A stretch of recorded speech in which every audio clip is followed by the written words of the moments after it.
What do you hope that people learn from watching Blindspotting? Because, of course, they're going to be thoroughly entertained because it's funny, it's heartfelt, there's great, music and art just all around. But what do you hope people really take away from and maybe have them ponder and perhaps even shift, a little shift in their spirit or in their actions? Well, I think for me, there's two things that I think are, in my experience, pretty new about this show.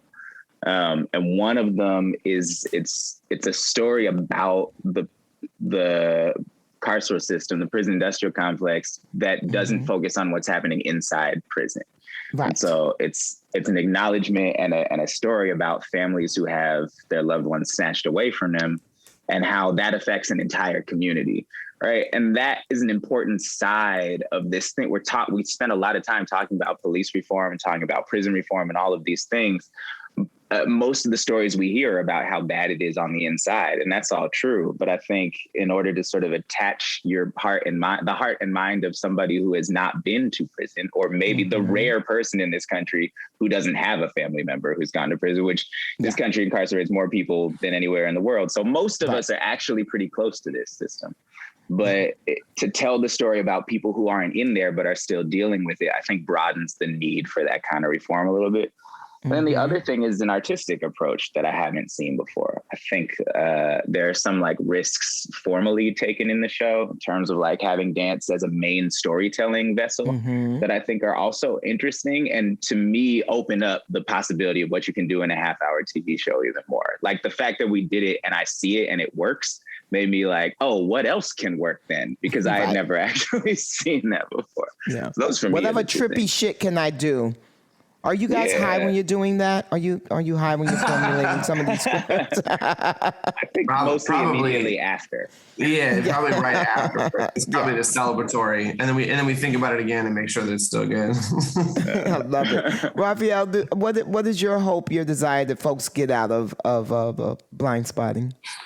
I think Diggs really nails it on the head. You know, I think we want people to really sort of enjoy themselves and enjoy the comedy of it and fall in love with these characters. I want people to fall in love with a bit of the Bay the way that we do and understand it in its complexity. You know, there's a lot of ways to do a very two-dimensional version of people's expectation of the Bay and, you know, do like the super hood story or the drug dealing story or the gentrification hipster story. And we were like, no, you know, let's tell a story about a really complex chosen family like the ones that we grew up in that you can't explain really quickly, that you do need to live with. Like Rainey's a complicated character. Ashley's a complicated character. Earl's these are complicated people and they require time. But I think, you know, the thing that we've never gotten in the Bay is time to explain ourselves.